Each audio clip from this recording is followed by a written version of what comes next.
The crystal chandeliers in the boardroom of Whitmore Holdings cast cold, expensive light across faces that were preparing to commit a crime in slow motion. Serena Whitmore, the CEO whose presence commanded rooms from San Francisco to Singapore, sat at her end of the conference table watching a contract get pushed toward her like a weapon. Strange security personnel had locked the doors with mechanical precision. The cameras were dying one by one, their indicator lights going out in sequence like a row of candles in a draft. The man across from her, Damian Cross, watched all of this with the satisfaction of someone whose plan is in motion. The heavy oak doors burst open. Carter Miller walked through them in a dark suit that could not hide what he was, and looked at Damian Cross with eyes like tempered steel, and said 4 words that changed the temperature of the room. "Hands off the lady." This is what had happened to bring them all to that room.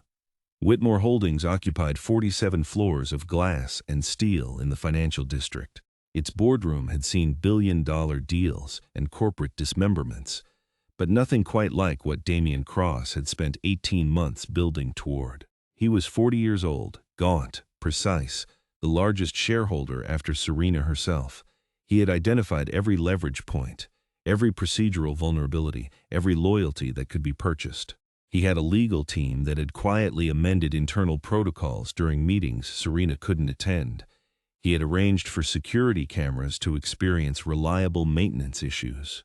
He had positioned fake security personnel throughout the building, people whose credentials looked correct at speed and would not survive close scrutiny. What he had underestimated was the man in the basement. Carter Miller was 36 years old and had come to the temporary security contract because single fatherhood had made him practical in ways that former SEAL Team 6 service had not prepared him to be. His wife had died 2 years ago in a car accident, leaving him with Audrey, who was 7, and the requirement to be home, present, reliably available. He had a specific set of skills that could have placed him at the top of any security organization in the country, and had instead chosen a short-term contract at Whitmore Holdings while he figured out what permanent looked like. Audrey was in the building's childcare center this morning. He had promised to pick her up in 90 minutes. His body had been trained to read environments as systems. He registered anomalies the way other people register sound, automatically, below conscious attention. The security badge on the guard at the elevator bank used a font 2 points different from the official design, a discrepancy invisible to almost anyone. The earpiece brand in another guard's ear did not match the building's standard equipment. Men who moved with the aggressive confidence of hired muscle rather than the measured professionalism of trained security. He found splice marks on cables in the utility closet near the executive floor, fresh scratches on the access panel screws. Someone had inserted devices into the building's communication infrastructure days ago. He memorized locations. He chose not to act immediately. He needed to understand the full scope before showing his hand. The boardroom filled with its careful choreography. Serena entered last by design, placed furthest from the door. The smart glass activated and turned opaque. The locks engaged. The cameras went dark. Henry Caldwell, the internal legal counsel who served 2 masters, began building a legal fiction designed to confuse rather than inform. Each clause was a trap. The contract pushed across the table was a transfer of authority disguised as a corporate response to manufactured crisis. Serena's requests for independent review were deflected with procedural justifications from meetings she had not attended. Damian leaned back and let Caldwell do the heavy work, maintaining the plausible distance of someone who will inherit the result without having visibly caused it. Carter had reached the utility access point. His decision was made. 43 combat missions had given him a specific relationship with the mathematics of action. He could restore the cameras, create an evidence trail, and disable the signal jammer, but it meant exposing himself to direct conflict with the fake security team. The calculation had changed the moment he recognized this as a coordinated attack against a target with no protection. He thought about a mission 4 years ago in Kandahar province. 60 seconds late to an extraction point. 1 minute that separated a successful rescue from arriving to find someone who could not be saved. He had carried that failure through years of sleepless nights. He had left active service partly because of it. He thought about Audrey, 3 floors below, safe in the childcare center. Safe for now. Father and warrior fought in him for 3 heartbeats, then his hands were moving. He pulled the signal jammer, triggered the backup systems that would restore camera function, and created an electronic record of everything happening in the boardroom. The first of Damien's fake security guards found him closing the access panel. The confrontation lasted 8 seconds, a blood choke precisely held. Zip ties from Carter's kit. The second guard came investigating and met a similar conclusion through joint locks and pressure points. He took the elevator to the executive floor. The override codes he had memorized during his initial security briefing still worked, because Damien's team had focused on controlling the room from inside rather than preventing authorized entry from outside. The heavy doors opened with enough force to speak for themselves. Carter stepped into the room. Every face turned. He took in threats and allies in milliseconds. He found Damien Cross and held him with a gaze that had nothing to do with corporate hierarchy and everything to do with controlled violence held in perfect discipline. Hands off the lady. Damien recovered with the speed of someone who is prepared for contingencies. He smiled. I believe you're in the wrong meeting. This is private. Security guards, even temporary ones, aren't invited. Carter addressed Serena instead of responding to Damien. Ma'am, I've documented multiple security breaches in this building, tampered surveillance systems, unauthorized personnel throughout. Under Section 4 of Corporate Safety Protocols, any meeting conducted under potential duress or security compromise must be immediately suspended pending full investigation. Serena rose from her chair as if she had been waiting for someone to open the door. She couldn't open from inside. She seized the framework Carter had provided. Mr. Caldwell, as legal counsel, I'm certain you're aware that any contracts or resolutions passed under conditions of documented security compromise would be legally void. I motion for immediate suspension pending security review. Caldwell stammered. Simple technical difficulties don't constitute grounds for suspension. Carter pulled out his phone, swiped to images captured during his investigation, and connected to the boardroom's display system with the building's guest presentation mode. Technical difficulties don't involve hardware spliced into communication systems. The images appeared on the presentation screen. They also don't explain why, at 2:17 this morning, someone with administrator access downloaded the entire research and development database. Liam Torres, the data engineer invited to the meeting as a technical advisor, straightened suddenly. 2:17. He was already pulling up logs on his tablet, his professional conscience finally having what it needed to act. The MAC address of the accessing device matches Mr. Caldwell's laptop. The room erupted. Vivian Brooks, the CFO who had maintained neutral positioning throughout, finally chose a side. She chose it correctly. If there has been unauthorized access to financial and technical data, the fiduciary risk is catastrophic. I need all relevant documentation immediately. Carter produced a USB drive retrieved from one of the unconscious guards. The files it contained were complete and damning. The stolen data, the script for the meeting including predetermined outcomes, and draft contracts for the sale of Whitmore Holdings' intellectual property to a shell company registered in the Cayman Islands. These timestamps match our system logs exactly, Liam confirmed. This was planned weeks in advance. Alexandra Pierce, the board's oldest member, had been reviewing evidence with the focused attention of 40 years of corporate governance. I've seen hostile takeovers, she said, her voice carrying the authority of someone who has survived many boardrooms. But this is conspiracy to commit fraud. Damien, I gave you the benefit of the doubt until now. This evidence is overwhelming. Damien's composure finally fractured. He pulled out his phone. He showed them an image. Audrey in the childcare center, photographed from an angle that indicated surveillance from inside the room. Carter's hands closed into fists. Every instinct he possessed moved in the direction of immediate physical response. His tactical mind recognized the trap. Any violence now would undermine everything, potentially allowing Damien's allies to escape while Carter was processed for assault. He held still. Accidents happen in buildings every day, Damien said, his voice dropping to the register of someone who believes they are untouchable. Tragic accidents. Especially to children who wander. The temperature in the room dropped. Carter's mind calculated angles and options with the cold precision of someone who has learned to think between heartbeats. Serena picked up her personal phone and dialed from memory. "Andrea, this is Serena Whitmore. I know you're off shift. We have a code 7 in the executive boardroom. There's a credible threat against the child in your care center. Her name is Audrey Miller. Please implement immediate protective protocols." Carter looked at her. She explained quietly, "Andrea Collins, Senior Security Chief. Her husband was Michael Collins, SEAL Team 4, killed in action 3 years ago. I've been quietly funding an education trust for their children. She understands what it means to protect a warrior's family." The framework Carter had built of Serena Whitmore was changing as he looked at her. "Mr. Cross," she said, her voice carrying new steel, "you've just added criminal threatening and conspiracy to harm a minor to your existing charges. That triggers our corporate bylaws' immediate suspension clause, which states that any board member under criminal investigation is automatically recused from voting pending resolution."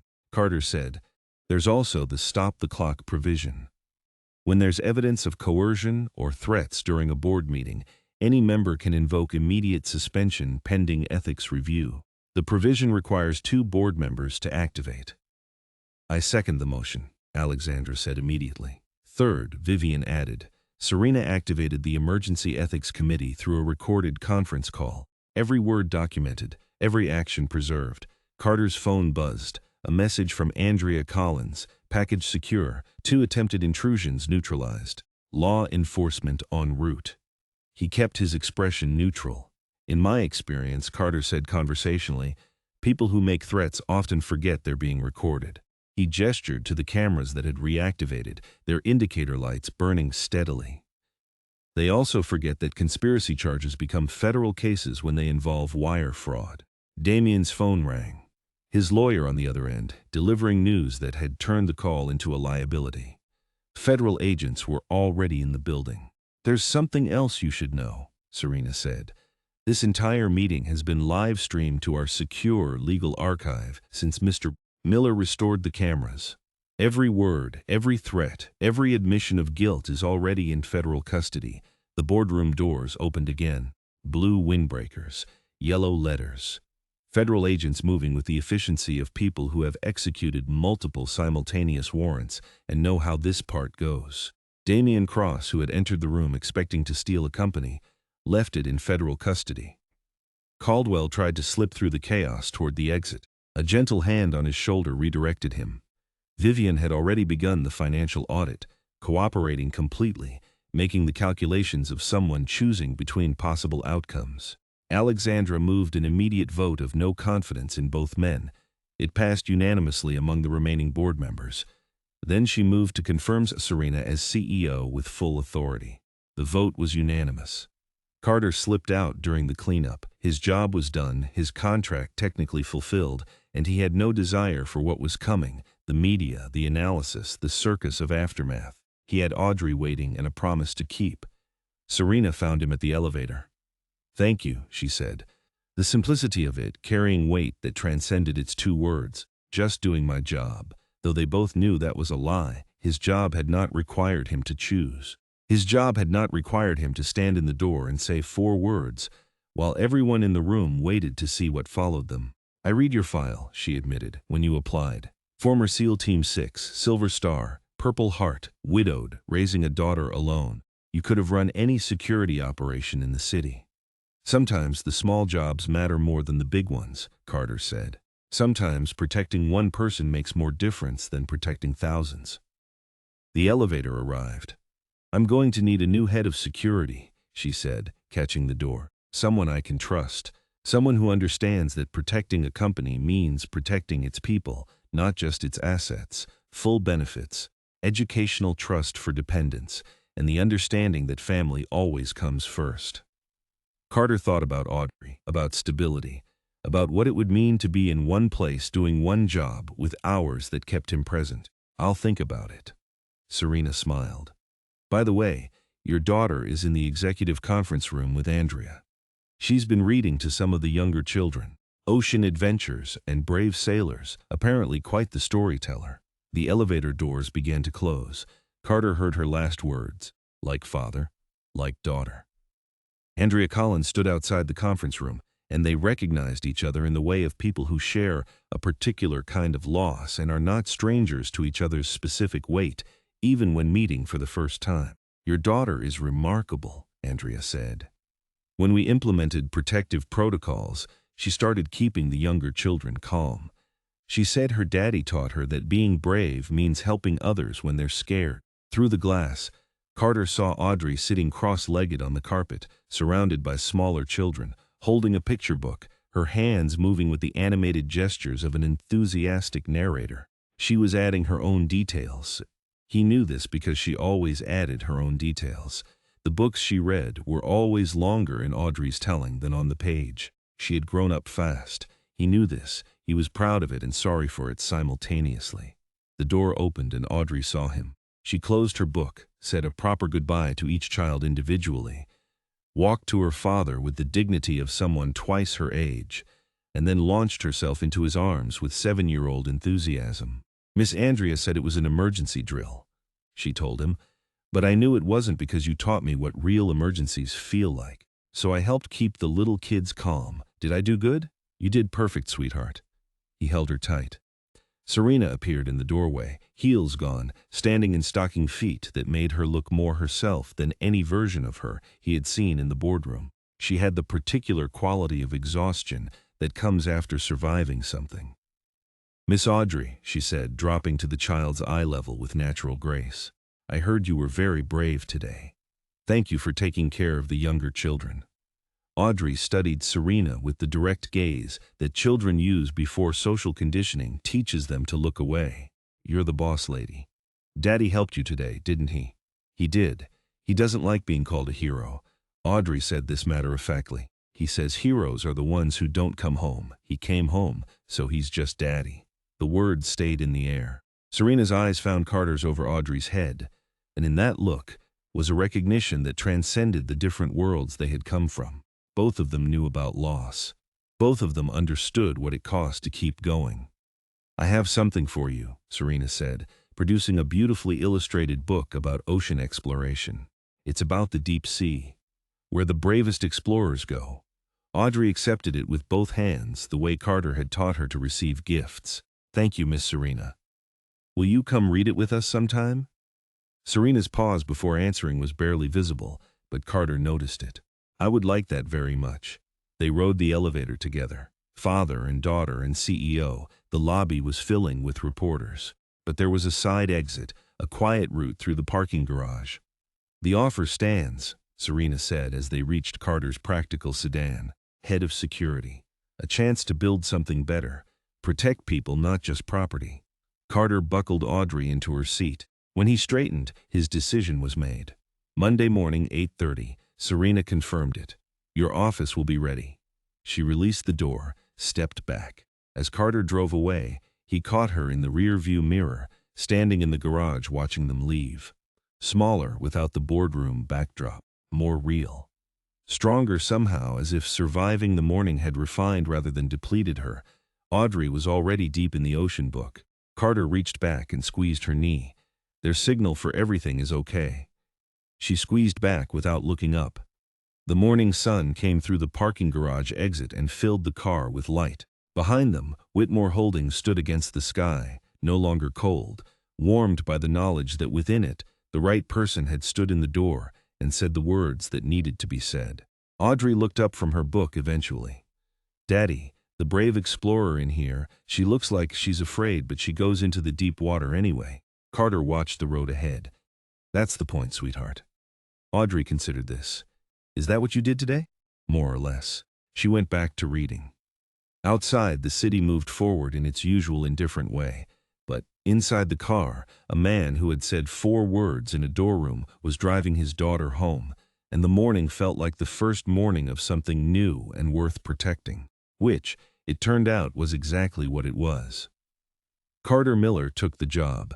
He reported for his first day on a Monday at 8:30, as agreed, and found his office already set up with the specific security monitoring systems he had requested and a photograph on the desk that he hadn't put there. It was the photograph from the emergency conference room. Audrey, surrounded by younger children, holding a book, her hands mid-gesture in a story she was clearly embellishing. Someone at Whitmore Holdings had thought to take it and print it and frame it for his desk. He looked at it for a long moment before he sat down. The security team he inherited was adequate and became exceptional. Carter identified the gaps within his first week: protocol gaps, personnel gaps, the particular gap that comes from treating a company's human beings as secondary to its physical assets. He rebuilt from the inside out, and the process was slower than a military operation and more durable. Serena watched him work with the attention she brought to anything she was genuinely interested in. She had hired people before who knew their craft. She had not before hired someone who understood that the craft of protection was not fundamentally about elimination of threat, but about creation of conditions in which threat could not flourish. The distinction seemed simple and was in practice enormous. He challenged her 3 times in the first month, once on a travel decision she had made for cost efficiency without considering the security implications, once on a personnel decision she had made for political reasons, once on a communication strategy her PR team had proposed that would have exposed her to a specific category of risk she hadn't considered. She overruled him on the first 2 and accepted his assessment on the third. He acknowledged the disagreements without resentment and proceeded. She found herself respecting this in a specific way she hadn't expected. The 4th floor of Whitmore Holdings now had a childcare center. This was another of Carter's contributions, presented not as a personal convenience but as a retention and productivity investment. The numbers supported it, but Serena understood. Looking at the room filled with the children of her employees on a Tuesday morning when she walked through it unannounced, that the numbers had not been the primary argument. They had been the justification for the primary argument, which was that people did better work when they were not afraid about their children. Audrey attended on days when school was out. She had become known among the staff as the girl who told very good stories and who took a professional interest in the aquarium in the East Side conference room, and who had opinions about the lunch menu that were surprisingly well organized. 6 months after the boardroom, Damian Cross was convicted on 12 counts, including conspiracy to commit fraud and criminal threatening. Henry Caldwell received a lesser sentence in exchange for cooperation. The trials had generated significant press coverage that Serena and Carter had navigated together. Serena at the front with composed authority and Carter in the background, making sure the background was clear. On the evening the final verdict came in, Serena called Carter from her car. He was at home with Audrey, helping her with a project about deep-sea exploration. He stepped into the hallway to take the call. "It's done," she said. He heard something under the professionalism in her voice. Not relief, exactly. Something more complicated. "How do you feel?" he asked. She was quiet for a moment. "Like a building after a structural assessment," she said finally, still standing. But wanting to know what it's built on, he understood what she meant. He had spent the years after his wife's death doing an equivalent assessment and not always liking the results. "Come for dinner," he said. "Audrey is making pasta, and she will not accept your refusal gracefully." There was a pause. Then, "I'll be there in 40 minutes. She appeared with a bottle of wine and a book about marine biology that she had found at a shop near her building. Audrey received the book with both hands and immediately determined that Chapter 7 was the relevant one and began reading it at the dinner table while the adults talked. After dinner, after the dishes, after Audrey had fallen asleep with the book on her chest, Carter and Serena sat on his small porch with the wine between them and the neighborhood going about its evening. "I've been thinking about what you said," she told him, "in the parking garage, about sometimes protecting one person making more difference than protecting thousands." He waited. "I've spent my career protecting things," she said, "buildings, intellectual property, market position, shareholder value. These are real things. They matter. But they don't feel the way that morning felt." She looked at the street. "When Andrea Collins told me your daughter was secured. When I called her and used your name and she immediately understood and acted. That felt like something I had done that mattered in a way that quarterly reports don't communicate." Carter poured the last of the wine. "My wife used to say that the problem with power is that it makes you better at everything except knowing what's worth doing. She sounds like she was very wise. She was. He looked at his hands. She would have liked you. She had a very low tolerance for people who weren't being genuine, and you are, even when you're also being strategic. She appreciated that combination. Serena was quiet for a long moment. "What happens now?" she said finally, and her voice had the particular quality of someone who is not asking about work. Carter turned to look at her in the evening light. "Now," he said, "we find out what we're built on." The following Sunday, he brought Audrey to the botanical garden. Serena met them there. They walked the paths, and Audrey explained the taxonomic classification system of the plants she recognized, and Carter listened, and Serena asked questions that were genuine, and at some point their hands were next to each other, and then briefly in contact and then not, which was the precise and careful language of two adults who were establishing what they might be willing to risk. Audrey stopped in front of an enormous old oak and pressed her palm against its bark. "This one is very old," she told them. "You can tell by the diameter of the trunk." She looked at the two adults. "Old things that are still standing have usually survived something difficult," she said. "That's why they have deep roots." She looked at the tree with 7-year-old authority. "We should have deep roots too," she said. Carter looked at Serena. She was looking at the tree, but she was smiling. The real smile, not the boardroom one, the one that transformed her face into something undefended and clear. "I think," Carter said, "that your daughter is correct." And they stood in the botanical garden in the afternoon light, the three of them, with the old oak above them and the city around them, and something beginning that had no complete name yet, but did not need one, because the most important things rarely arrive with their names already attached. They arrive, like deep roots, quietly, and you don't know what you have until you look down and find that something has been growing beneath the surface, patient and strong, waiting for the right conditions to hold. The head of security position was everything Serena had described, and several things she hadn't mentioned because she hadn't known they were part of it. Carter rebuilt the security department from the underlying logic outward. He started with threat assessment, moved to protocol, and arrived last at personnel, which was the inverse of how his predecessor had worked. His predecessor had hired people who looked right and built protocols around their existing assumptions. Carter identified what was actually needed and hired for that. The restructuring took 4 months. It produced a department that was smaller in headcount and significantly more effective in practice. Several people left voluntarily when it became clear that the new director was not interested in performing security but in doing it. He considered their departure positive.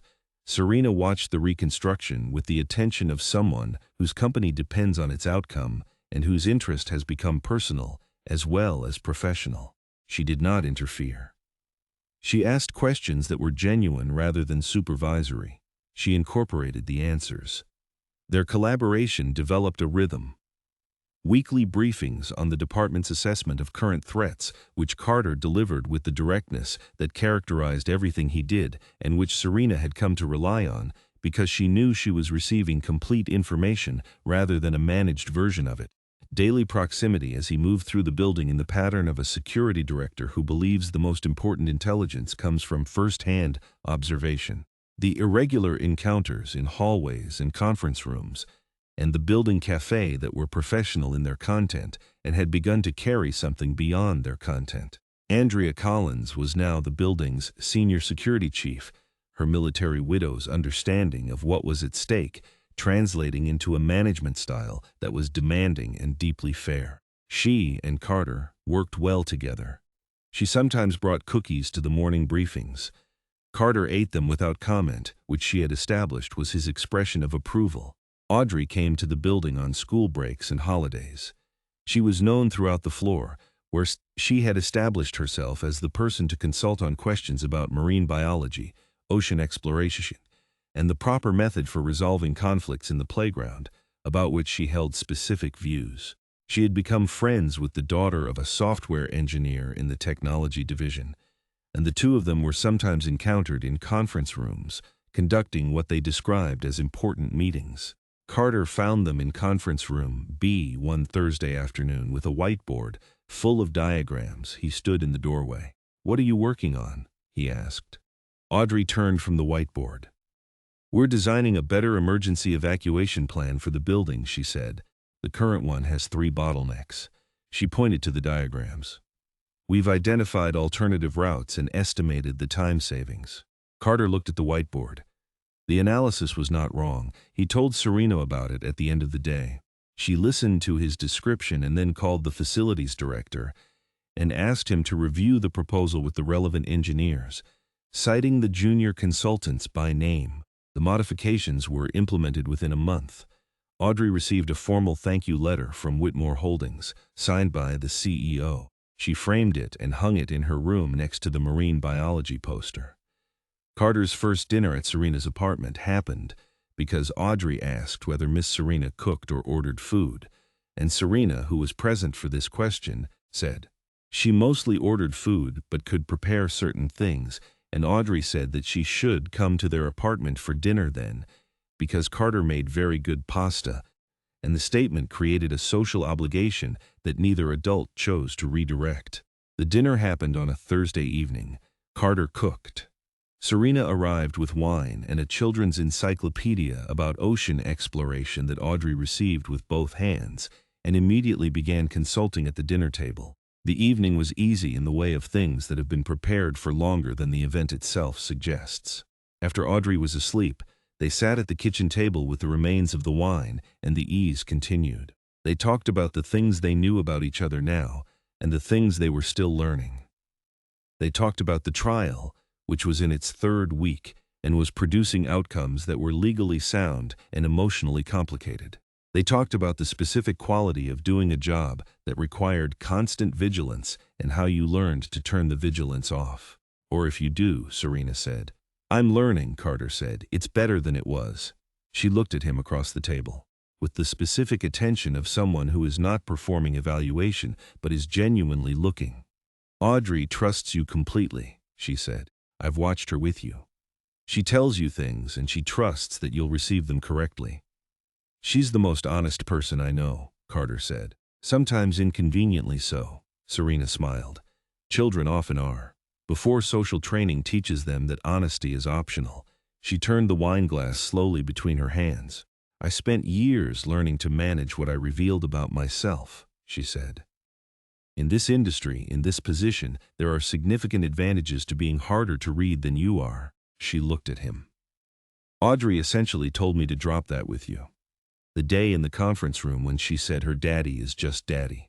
It was a fairly direct instruction. Carter said, she does that. I took it, Serena said. I think it was correct. He looked at her in the quiet of his apartment. In the late evening, the city audible but not intrusive, Audrey asleep in the other room, the wine almost gone. He said, I think it was correct too. The progression from there was as unhurried as everything else they had built together. They were both people who understood the cost of moving faster than understanding aloud and had chosen patience in preference to urgency. The patience was not absence of feeling. It was respect for what they were building and recognition that the foundation required time.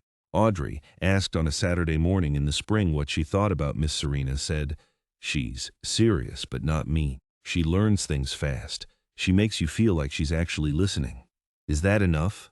Carter asked. Audrey gave this genuine consideration. She reached a conclusion. She said, you should probably also decide if she's fun. Serena, it emerged, could be fun in specific circumstances. She had a dry, observational humor that expressed itself in moments of unguarded honesty. She knew the name of every fish in the building aquarium and had read the information cards on all of them, which Audrey considered evidence of good character. She had once, at Audrey's request, explained the taxonomy of deep-sea creatures for 45 minutes without checking her phone. Audrey, after this encounter, declared, she's fun enough. Carter accepted this assessment. He had learned to rely on Audrey's assessments. Her track record was strong. The botanical garden in spring, the trees in full expression, the paths crowded with weekend visitors, the 3 of them moving through it at Audrey's pace, which stopped whenever something warranted stopping, their hands. Carter's and Serena's, not yet fully committed to each other's company, but moving in that direction. Audrey's, independent, busy with documentation of interesting plants and unusual insects. She was, Carter thought, his greatest accomplishment. Not because she was extraordinary in the ways that parents sometimes project onto children, but because she was genuinely herself. Curious and direct and capable of love that was as complete as the love of children who have been fully loved. He had managed that through the years and the loss and the difficulty. He had managed to give her that, and the rest, he thought, would follow from it. He took Serena's hand. She looked at him. The real look, not the boardroom one. He said, "I think we should keep doing this," she said. "I think so too." The botanical garden continued its work around them, patient and indifferent and beautiful, and Audrey ran ahead on the path, calling out the names of things she recognized.